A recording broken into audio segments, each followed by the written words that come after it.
Non, je ne me souviens plus du nom du bal perdu. Ce dont je me souviens, c'est de ces amoureux qui ne regardaient rien autour d'eux. Mot à mot avec Romain et Jean-Baptiste, avec cette première expression, ici et maintenant. Long parcours pour y arriver. Pas si long quand on pense que la compagnie existe depuis 6 ans. Et on a débuté avec très peu de choses. Nous, on vient du milieu de la musique et des arts plastiques, mais on n'avait jamais monté un spectacle. Et donc, c'est l'histoire d'une rencontre à deux. On jouait dans le même orchestre, en fait, une fanfare. Et puis, Une fanfare où Romain joue de la grosse caisse et moi de la caisse claire. Donc on était déjà sur un travail depuis plusieurs années très rythmique, sur une cohésion rythmique très, très précise. Parce que ça nous a beaucoup aidé par la suite. on s'est lancé dans un projet je ne sais pas si on peut dire de théâtre, ce projet-là en tout cas, de dessin et de musique et de fabriquer un film sur scène. Faire un spectacle avec du dessin, des manipulations, un mélange de techniques qui nous plaisait. Et avec l'idée d'essayer de raconter une histoire. Et on n'avait rien, un petit sous-sol de 15 mètres carrés dans le 20e, et des feutres, des cartons, des bouts de sacs plastiques. Et on a fait un premier spectacle qui s'est appelé Stéréoptique, ce qui a pris le nom. 2009. En 2009, voilà. Et on a eu la chance aussi de rencontrer les bonnes personnes. On ne connaissait rien du tout au milieu du spectacle. Rencontrer les bonnes personnes, directeurs de théâtre, qui nous ont aidés à nous faire connaître. Deuxième expression, à vue. Vous travaillez à vue. Alors ça, en fait, ça s'est fait naturellement, puisque nous, ce qui nous intéressait, c'était de fabriquer le film, la musique et l'image. On joue rien sur scène, on est juste acteur de ce qu'on est en train de fabriquer. Et puis on s'est rendu compte que ça, on pouvait le partager avec le spectateur, et ça l'impliquait un petit peu dans l'histoire. Lui aussi, il fait part du film qu'on est en train de fabriquer parce qu'il le voit se fabriquer sous ses yeux. Il y a une liberté de regard aussi entre, en tout cas sur scène, il y a le pôle, on va dire manipulation, dessin, le pôle musique, où il y a aussi de la manipulation. Bon, les choses se sont un peu plus mélangées sur ce spectacle-là. Du coup, il y a une liberté de regard entre ce qui se passe à Jardin, ce qui se passe à Cours, ce qui se passe sur l'écran, et le résultat que ça fait.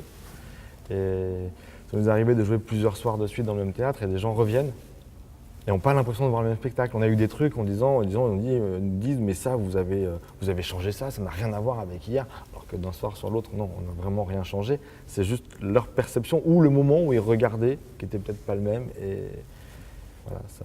Bricolage, est-ce que vous acceptez ce mot? Alors bricolage, on essaye de pas trop le prendre. C'est vrai qu'on nous le donne beaucoup, mais mais ce mot on a eu astucieux bricolage. Le mot est juste, hein, c'est pas le problème du mot, mais c'est que c'est plutôt la consonance qu'il pourrait avoir, parce que les choses sont peut-être bricolées, fabriquées à la main, mais c'est très précis en fait. Cette table, depuis qu'on l'a fabriquée, elle n'a jamais bougé. Sur les 4 spectacles qu'on a, c'est toujours la même table, parce qu'elle a une forme qui est optimale pour ce qu'on fait. Donc elle est effectivement bricolée par nos soins, mais c'est quelque chose de très précis, c'est pas juste un petit... c'est ça que je veux dire. Oui, puis il y a une sensation de bricolage aussi parce qu'il y a peut-être des trouvailles, entre guillemets, c'est pas pour... des choses qui nous plaisent et des trouvailles. Et du coup, ça a ce côté finalement, et ça c'est ce qu'on a mis dans tous nos spectacles et qui nous tient à cœur, c'est que finalement, presque c'est des matériaux que tout le monde a chez soi, grosso modo, des feutres, des bouts de carton. Et du coup, il y a quelque chose qui est... Il n'y a aucune technologie dans ce qu'on fait, il n'y a pas d'informatique, il n'y a rien de tout ça. Et du coup, c'est presque comme si tout le monde pourrait le faire, d'une certaine manière. Donc il y a ce côté bricolage là-dedans, peut-être. Je vous propose de regarder un extrait de ce spectacle. Des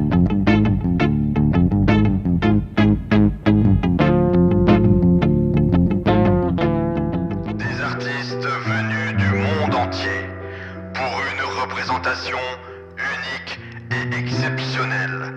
Venez nombreux, devenez malheureux.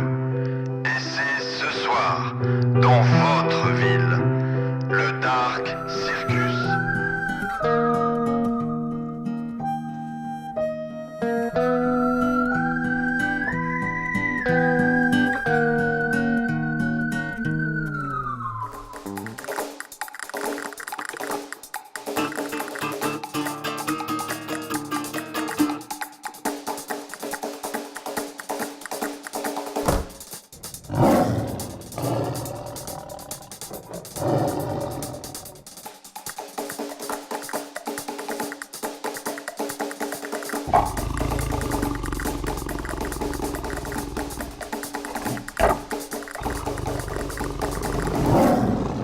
messieurs, technologie.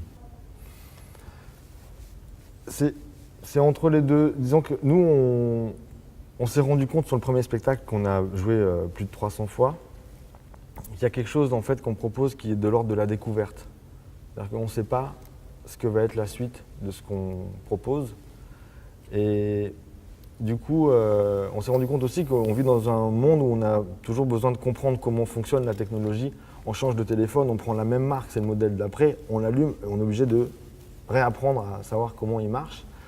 Et du coup, nous, on s'est rendu compte qu'à force de jouer, et puis c'est les retours qu'on a eu des gens, du public, c'est que le fait d'essayer de comprendre, c'est tout le temps, en fait. On essaie de comprendre comment marche quelque chose. Et nous, les gens, souvent, essayent de comprendre comment ça marche, comment on fait ci, comment on fait ça, puisqu'on le propose et qu'on le montre. Et puis, il y a un moment où ça décroche, et où l'intérêt, c'est pas forcément d'essayer de comprendre, mais c'est juste de se laisser un peu embarquer par ce qu'on voit. Et à partir du moment où on arrête d'essayer de comprendre, il y a comme un champ de la sensibilité qui s'ouvre, et qui se réfère sûrement à l'enfance aussi, à des façons dont on avait enfant, et de réagir. Et c'est pour ça qu'il y a des gens qui sont très émus après nos spectacles, alors que nous, on n'a pas forcément cherché à être sur la corde sensible. Mais voilà, c'est un ensemble de choses qui se produit. Et nous, par rapport à l'enfance, justement, on n'était pas trop dans la technologie. Il y a des gens qui le font très bien, qui sont dans l'image numérique ou dans des programmations, qui sont très forts là-dedans. Nous, on n'a pas du tout développé ça. Nous, c'était plutôt les crayons de papier, la guitare, des choses qui étaient assez accessibles pour nous au moment où on l'a fait. Enfance, matériaux, mais vous avez déjà commencé à évoquer ces deux termes, enfance et matériaux. On a dû conserver une bonne âme d'enfant, et puis c'est vrai qu'à cette époque-là, quand on était petit, à la télé, ce qu'on nous proposait comme programme étant môme, c'était des choses qui étaient justement très bricolées, avec de la combine, des idées astucieuses, et on était émerveillés par ça étant gamin. Ouais, puis il y a un truc aussi sur peut-être...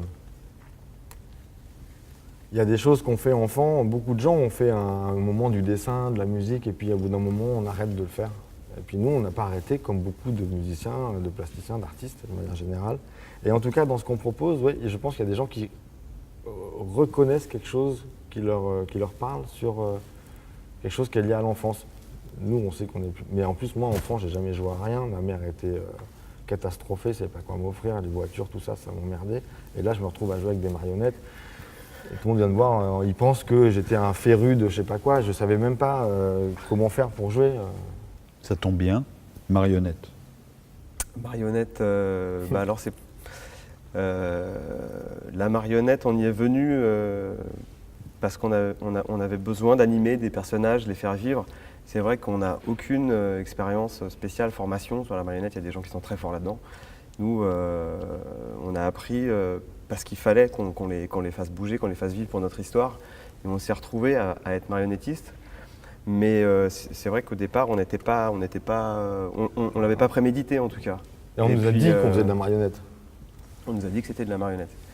Après, c'est des marionnettes qui sont en 2D, elles sont quand même assez simples. C'est avec des mouvements animés. Celle-ci, elle bouge comme ça.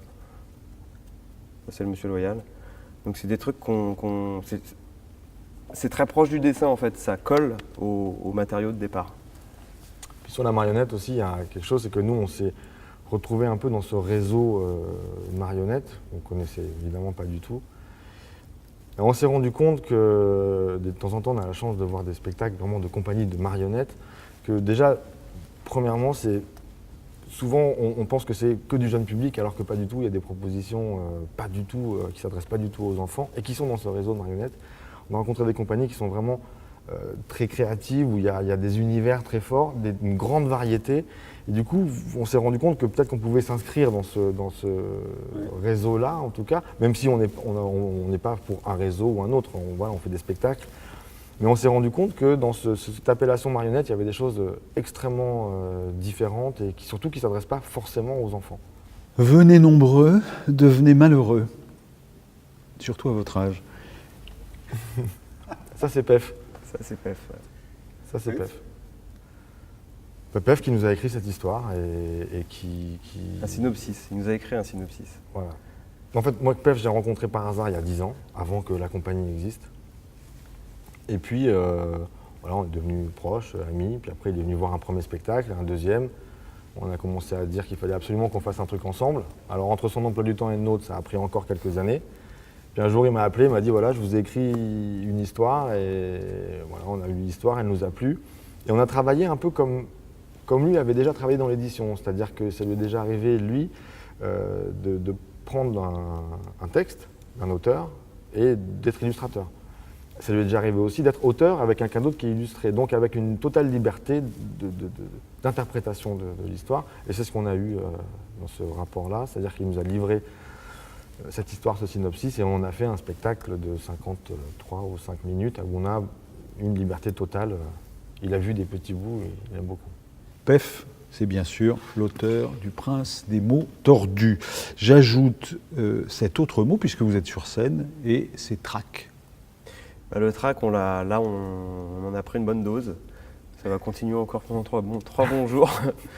Et justement, on se disait, puisqu'on travaille autour du cirque, on a réalisé, là, derrière le rideau, en train d'attendre avant de monter sur scène, le trac de malade qu'on a.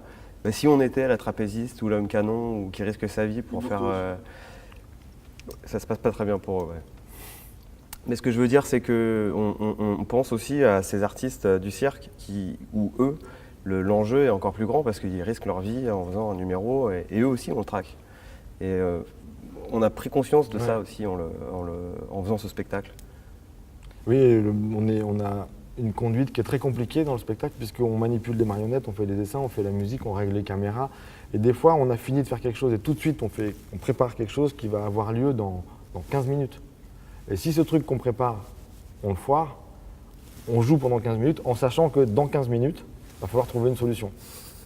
Et la conduite étant tellement serrée, on n'a que 2 bras chacun et on fait étonnamment.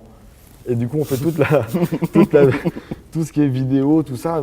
Voilà, ça nous crée vraiment il faut qu'on apprenne à... Là, c'est les premières du spectacle, donc il faut qu'on apprenne à intégrer cette conduite pour que ça devienne plus... confortable. On ne peut pas dire une chorégraphie, mais en tout cas quelque chose qui, avec des gestes où on sait pourquoi on les fait, à quel moment. Je veux dire, on prend une marionnette, on la pose là, et là on en est encore à, je prends la marionnette, je la pose où, là, je vais la mettre là, et le coup d'après c'est, elle est où? Elle est là ou elle est là? Et voilà, donc on n'est pas encore dans un confort pour jouer ce spectacle. 3 mots maintenant que j'associe, c'est merveilleux, poétique et émotion. Mais ça, c'est des retours qu'on nous fait beaucoup. Avant-hier, il y avait quelqu'un qui était en larmes, qui est venu nous voir à la fin du spectacle et qui nous parlait en pleurant. Donc, pour nous, c'est assez fort parce que c'est touchant d'arriver à communiquer une émotion pareille à quelqu'un. Et c'est inattendu parce que quand on sort un spectacle, tous les deux, on est toujours un petit peu en train de se demander ce qu'on a fait. On sait ce que ça va donner, ce que ça va produire chez les autres. C'est très difficile de sortir de la place de celui qui crée le spectacle et se dire tiens, j'ai fait ça, ça va produire telle émotion.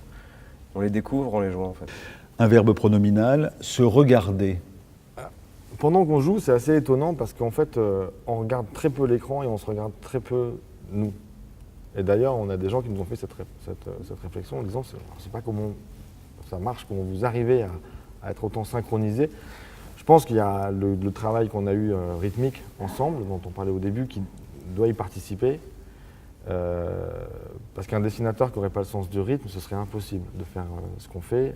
Et donc il y a un rapport très musical en fait dans ce qu'on fait, sur des cycles, comme une partition qu'on lit. Et les musiciens qui jouent dans un orchestre une partition, ils jouent la même partition, ils ne sont pas obligés de se regarder, d'être face à face pour aller au même endroit. On est un peu dans ce rapport-là et on regarde très peu l'écran et très peu... Par contre, quand on travaille et qu'on crée des spectacles, et on passe énormément de temps à travailler, toujours dans le même petit sous-sol du 20e, et là on se filme pour voir le résultat, on regarde et on débriefe, et on débriefe tout le temps après avoir joué, on parle tout le temps de là ça t'a pris un peu trop de temps, là t'étais trop court, là j'ai pas eu le temps de... On est dans ce rapport-là. Gris. En fait, il y a une fonction, le fait qu'on soit en gris, c'est que c'est ni trop voyant, ni invisible sur scène. Et quand ça rentre dans l'image, s'il y a une manche qui rentre et qu'elle est blanche immaculée, ça prend le pas, ça fait sortir un petit peu le spectateur du récit. Et puis si on est habillé en noir, on ne nous voit pas et on perd une partie de la manipulation. Donc c'est un choix qu'on a fait. Après, dans le spectacle qui est en noir et blanc, justement, on a eu beaucoup de mal à avoir des grilles. On a changé de caméra, elles font des noirs et blancs très contrastés. Et on a eu du mal à les conserver parce que c'est les nuances, c'est très important dans les dessins. Et puis, le dernier mot, c'est enfant, si vous en avez, ou si vous n'en avez pas. Enfant. Moi, j'ai une fille qui a 9 ans, et ça fait 6 ans que la compagnie existe, et ça fait 6 ans que c'est notre regard extérieur. Parce que ça se passe chez moi, et du coup, quand on fait quelque chose, elle descend, elle regarde, elle montre. Si elle comprend, des fois, elle a tout compris, et après, il y a des adultes qui vont nous dire « j'ai pas bien compris la séquence de machin », c'est qu'on est dans le juste. Donc, Et puis elle nous a donné des idées aussi. des idées, ouais. Ça, là, l'apparition de la couleur dans le spectacle, ça, C'est grâce à elle. ça c'est grâce à elle. Eh ben, c'est-à-dire que ce système-là, je sais pas si on voit, voilà, c'est en noir et blanc, puis il y a la boule rouge qui va toucher, et puis on tire, ça fait apparaître la couleur. Alors ça, c'est quand elle avait 4 ans, donc elle était en maternelle, elle m'a offert, pour la fête des pères, un clown, avec ce principe-là. Et du coup, qu'ils avaient fait, donc c'est un rhodoïde sur lequel c'est dessiné en noir, et la couleur est derrière, et entre le rhodoïde et le papier en couleur, il y a juste une feuille blanche. Et alors, ça fait 5 ans, elle m'a offert un clown, qui est un peu le thème quand même de ce spectacle-là. Elle m'a offert un clown avec ce principe-là. Merci Jean-Baptiste, merci Romain, merci pour ce mot à mot. Non, je ne me souviens plus du nom du bal perdu. Ce dont je me souviens, c'est de ces amoureux qui ne regardaient rien autour d'eux.